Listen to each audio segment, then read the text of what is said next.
Hello everyone, welcome back to our channel. तो आज हम देखने वाले हैं पीरियोडिक क्लासिफिकेशन ऑफ एलिमेंट्स, यानी कि एलिमेंट्स का क्लासिफिकेशन। आपको पता है एलिमेंट्स जो रहते हैं वो मेनली दो अलग अलग टाइप्स के रहते हैं, जिनमें से हम एक कहेंगे जो कि रहता है, हम कहेंगे एलिमेंट्स जो रहते हैं वो मेटल रहता है, और दूसरा जो रहता है वो नॉन मेटल रहता है।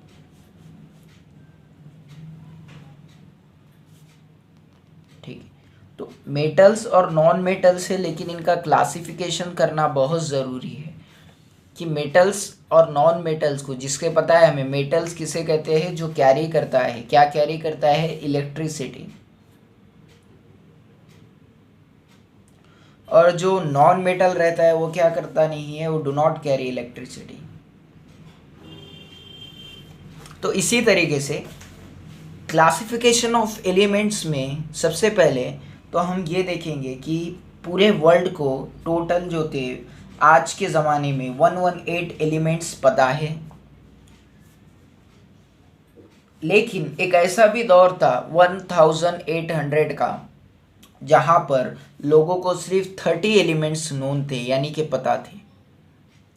और इन नंबर्स का ये मोर नंबर्स ऑफ एलिमेंट्स डिस्कवर होते गए आगे की, और जैसा जैसा साल बढ़ते रहे, एज बढ़ता रहा, एक इवोल्यूशन होता रहा, उस तरीके से क्या होते रहे, एलिमेंट्स नए नए आते रहे। तो उससे पहले जितने एलिमेंट्स थे, जैसा कि 30 एलिमेंट्स थे या 63 एलिमेंट्स थे, जिस तरीके से एलिमेंट्स का पता चलता था, या फिर बोलेंगे हम एलिमेंट्स को क्लासिफाई किया जाता था उसके हिसाब से। तो सबसे पहले बहुत ही अर्ली लाइफ में या बहुत ही अर्ली केमिस्ट्री के जो पार्ट में जब हम बोलेंगे एलिमेंट्स को, सबसे पहली मर्तबा या पहली टाइम जिस साइंटिस्ट ने डिस्क्राइब किया था या जिसने फाइंड किया था, उसका नाम है डोबे राइनर। और यही डोबे राइनर था जिसका डोबे राइनर ट्राइड्स बोल के बाद में मशहूर हुआ कंसेप्ट। तो डोबे राइनर्स क्या कहता था और ये डोबे राइनर्स कहाँ का था, सबसे पहले तो हम ये देखेंगे। डोबे राइनर ये एक साइंटिस्ट, जर्मन साइंटिस्ट है, जिसने सजेस्ट किया था कौन से ईयर में, 1817 में। क्या बताया था, property of element are related to their atomic masses, यानी कि एलिमेंट्स के बारे में बताया था, और रिलेशन एटॉमिक मासेस को क्या करा था, एक जो मेन चीज़ थी यहाँ पर डोबे राइनर ने एटॉमिक मासेस को, डोबे राइनर, अगर हम डोबे राइनर की बात करते हैं, डोबे राइनर साइंटिस्ट की, तो उन्होंने जिसके बुनियाद पर, जिसके बेसिस पे किया था वो था एटॉमिक मासेस। एटॉमिक मासेस के उस पर डिपेंड पे डोबे राइनर ये साइंटिस्ट था, एटॉमिक मासेस उस वो क्या बताता था, डोबे राइनर जो साइंटिस्ट था, डोबे राइनर ये बताता था कि एवरी, आप बोलेंगे जो थर्ड एलिमेंट रहता है, थर्ड एलिमेंट, या फिर आप बोलेंगे मिडल एलिमेंट, यानी कि जो मिडल रहता है, बीच का रहता है, ठीक है, मिडल एलिमेंट, बीच का एलिमेंट जो रहता है, उसका एटॉमिक मासेस, जो बीच का मिडल एलिमेंट है उसका एटॉमिक मासेस ये इक्वल है। एटॉमिक मासेस क्या है, इक्वल्स है। किसके इक्वल से, तो पहले जो 1 और ये जो 3 दोनों के अगर हम एडिशन करते हैं और उसको डिवाइड करते हैं 2 से, एडिशन करे बाद जो भी एडिशन का आ रहा है उसको डिवाइड करना है हमें, डिवाइडेड बाय 2, या फिर सिंपली हम बोलेंगे मीन जो कंसेप्ट रहता है, ठीक है। तो डोबे राइनर क्या बताता था, देखिए, he made group of 3 elements having similar chemical properties, then called them triads. उनने क्या करा, 3 एलिमेंट्स का एक ग्रुप बनाया, 3 एलिमेंट्स के ग्रुप बनाकर उसने सबके केमिकल प्रॉपर्टीज़ के बेस पर क्या किया था, उन्होंने ग्रुप बनाया था, और उसे ट्राइड्स कहते हैं।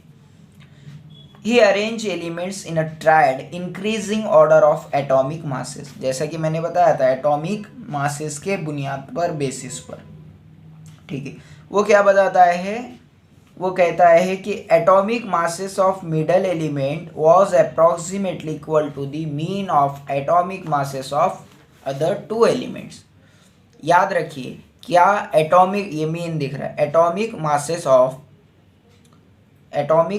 ऑफ अदर टू एलिमेंट्स और atomic masses of middle element was approximately equals to the mean of atomic mass of the other elements. ये कौन बताता था, ये बताया डोबेराइनर ने। क्या बताया उसने, पहले तो उसने 3 एलिमेंट्स के ग्रुप लिए, ठीक है। उन्होंने क्या किया है, 3 अलग अलग एलिमेंट्स थे, उनके ग्रुप लिए थे। अगर आप देखेंगे यहाँ पर लिथियम, सोडियम, पोटेशियम, और जिनकी केमिकल प्रॉपर्टी सेम थी, और उसने ट्राइड्स कहा था। और ये एलिमेंट्स के उसने बताया था कि दो जो एलिमेंट्स रहेंगे ए और सी, ये इक्वल्स रहेंगे, ये एज इट इज़ रहेंगे। किनके एज इट इज़, मीन्स इनका जो मीन रहेगा वो इक्वल्स टू किसके रहेगा, तो फर्स्ट जिसका एटॉमिक मास है, यानी कि सपोज यहाँ पर लिथियम है, दिख रहा है आपको 6.9 है उसका। उसके बाद है सोडियम, सोडियम का कितना एटॉमिक मास है,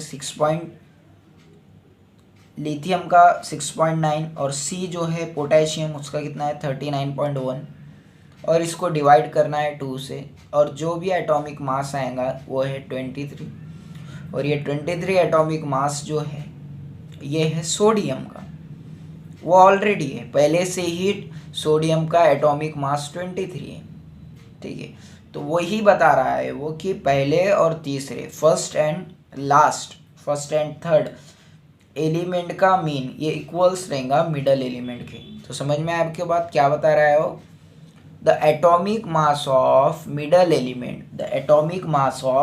element was approximately equals to mean of atomic mass of the other two elements।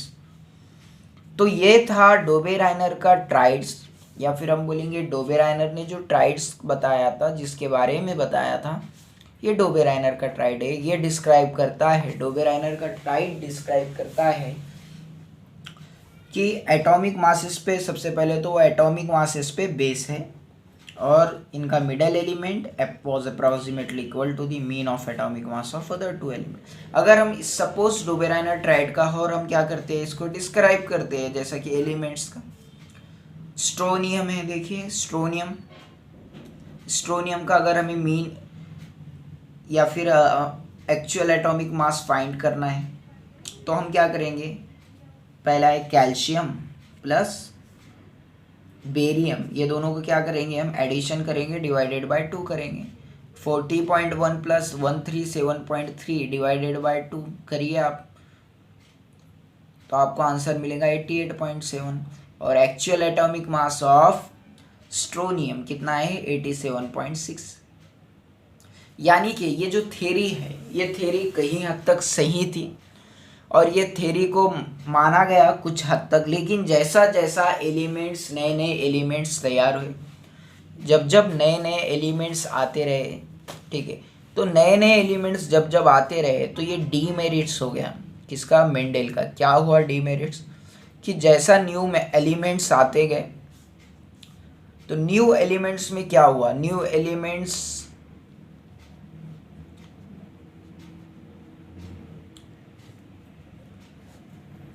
नए एलिमेंट्स आए, तो नए एलिमेंट्स डोबेराइनर के जो ट्राइड, डोबेराइनर का जो ट्राइड का रूल था, डोबेराइनर का ट्राइड जो है, ये डोबेराइनर के ट्राइड्स में ये बैठा नहीं, ठीक है। यानी कि मिडल एलिमेंट का कुछ होता था एटॉमिक मास, और अदर टू एलिमेंट और उनका डिवाइडेशन अगर 2 से अगर हम मीन देखते हैं, तो ये इक्वल्स नहीं रहता था। सपोज 3 एलिमेंट से 1 2 3, और ये मिडल एलिमेंट का 46 एटॉमिक मास रहा है, तो ये दोनों का एडिशन करके उसे डिवाइड करते थे, तो अप्रॉक्सीमेटली इक्वल्स आंसर नहीं आता था। जैसे कि 36 प्लस 24, ठीक है, 4 6 10, 3 2 5 प्लस 1 6 डिवाइडेड बाय 2, 2 3 6 2 0, यानी कि ये 30 होता था और ये 46। एक एग्जांपल दिया मैंने। और इसी तरीके से क्या होता था, फिर डोबेराइनर का ट्राइड्स जो है वो कैंसिल हो गया और ये डोबेराइनर के वास्ते एक नुकसानदाय हो गया, या फिर हम बोलेंगे डोबेराइनर के वास्ते लॉस हो गया। और कुछ दिनों तक ये थ्योरी चली, लेकिन बाद में इस थ्योरी को क्या किया गया, रिजेक्ट किया गया। क्यों रिजेक्ट किया गया? क्योंकि डोबेराइनर का जो फॉर्मूला था, डोबेराइनर का जो थ्योरी थी, वो थ्योरी क्या नहीं हुई, यहाँ पर बैठती थी नहीं, फिट बैठती थी नहीं। इस वजह से इस थ्योरी को भी क्या किया गया, इस थ्योरी को कैंसिल किया गया। इसी तरीके से हम न्यूलैंड्स लॉ ऑफ ऑक्टेव्स भी देखेंगे। तो न्यूलैंड्स का लॉ ऑक्टेव्स क्या बताता है?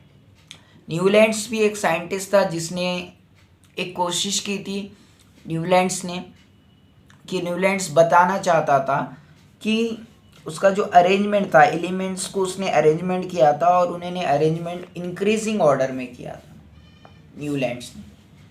इंक्रीजिंग ऑर्डर यानी कि आप बोलेंगे जो भी चढ़ता क्रम रहता है ऊपर चढ़ने वाला, उसे इंक्रीजिंग ऑर्डर कहते।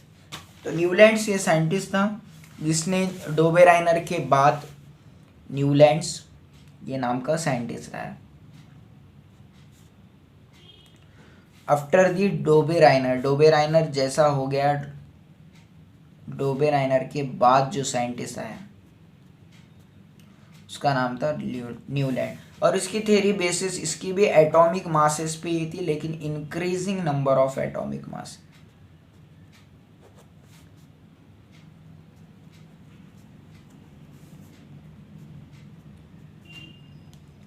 अब ये जो न्यूलैंड था, अब ये न्यूलैंड साइंटिस्ट ने क्या किया था, न्यूलैंड साइंटिस्ट जो कहता था, देखिए गौर से, न्यूलैंड्स जो फर्स्ट साइंटिस्ट था, every 8 element had properties similar to the those first.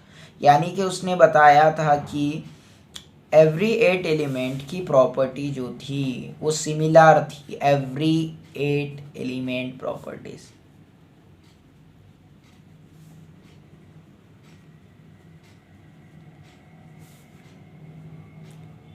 Had similar to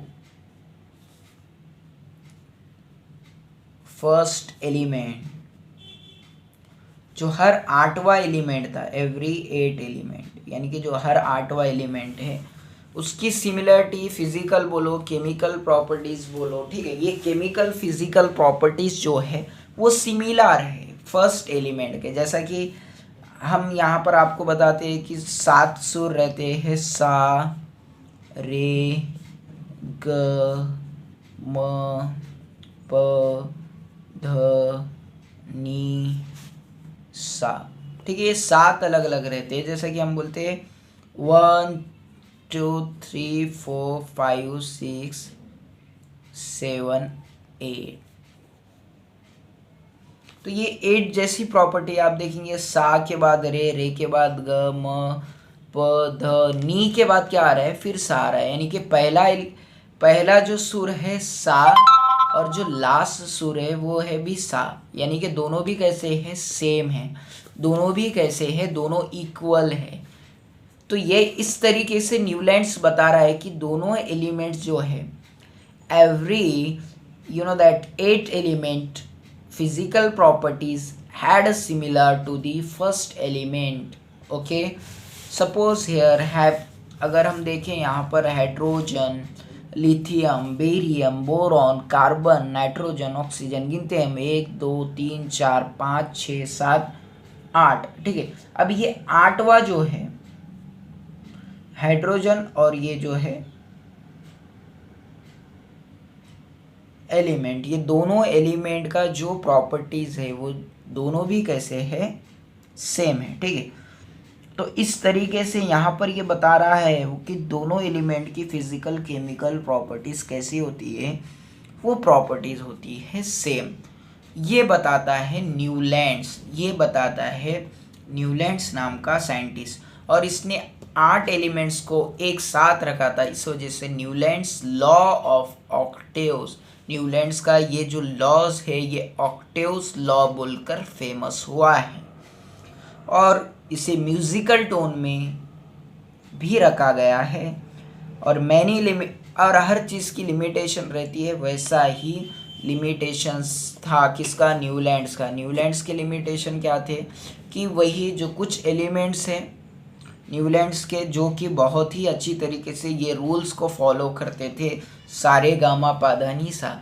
लेकिन कुछ एलिमेंट्स फिर नए से आए, और नए से आए बाद उनका जो न्यूलैंड्स ने उनके लिए जगह छोड़ी थी नहीं, और कुछ नए एलिमेंट्स आए बाद उनके केमिकल और फिजिकल प्रॉपर्टीज़ एवरी 8 एलिमेंट के फर्स्ट एलिमेंट से मिलते जुलते नहीं थे। तो इस तरीके से न्यूलैंड्स को भी क्या हो गई, न्यूलैंड्स की ये जो थ्योरी थी ये आउट हो गई, बाहर चली गई। न्यूलैंड की थ्योरी बाहर चल गई, और उसके वजह से न्यूलैंड्स ने लेकिन कोशिश की एक थ्योरी बताने की, और वो कुछ हद तक इसमें कामयाब भी रहा। लेकिन इसके लिमिटेशंस थे कि उसने न्यूलैंड्स ने आगे के जो नए एलिमेंट्स आने वाले थे, जो कि डिस्कवर होने वाले थे, उनके लिए जो ये प्रॉपर्टीज़ बताई नहीं। और उसके बाद हेलोजन जो मेटल्स थे, आप बोलेंगे ना, हेलोजन को क्या करा होंगे, कोबाल्ट और निकेल को एक जगह रख दिया जो कि हेलोजन है, ठीक है। तो इस तरीके से क्या हो गया, न्यूलैंड्स के जो प्रॉपर्टीज़ थे वो एक हिसाब से लॉस में न्यूलैंड को लेकर चल गए, और न्यूलैंड की ये प्रॉपर्टी है वो क्या हो गई, वो भी आप बोलेंगे कि डिक्रीज़ हो गई, या फिर आप बोलेंगे कैंसल हो गई। और इस तरीके से ये दो थ्योरी आपको बताते हैं ट्राइड्स, डोबेराइनर ट्राइड्स के, और उसके बाद न्यूलैंड्स के लॉ ऑफ ऑक्टेव्स के, डोबेराइनर के ट्राइड्स में कि एवरी 3 उन्होंने क्या करा, 3 एलिमेंट का ग्रुप बनाया, और फर्स्ट और लास्ट यानी कि फर्स्ट और थर्ड एलिमेंट्स का एडिशन, और उसको अगर डिवाइडेशन 2 करते हैं तो इसका एटॉमिक मास से इसका एवरेज ये वॉज इक्वल्स टू किसके इक्वल्स रहता है, ये मिडल एलिमेंट्स के एटॉमिक मास से इक्वल्स रहता है। तो उम्मीद करता हूँ आपको पार्ट 1 का ये chapters periodic classification of elements पसंद आया होगा। इसी तरीके से नए वीडियोस के लिए आप चैनल को सब्सक्राइब कीजिए और वीडियो को ज़्यादा से ज़्यादा शेयर कीजिए। Thank you very much.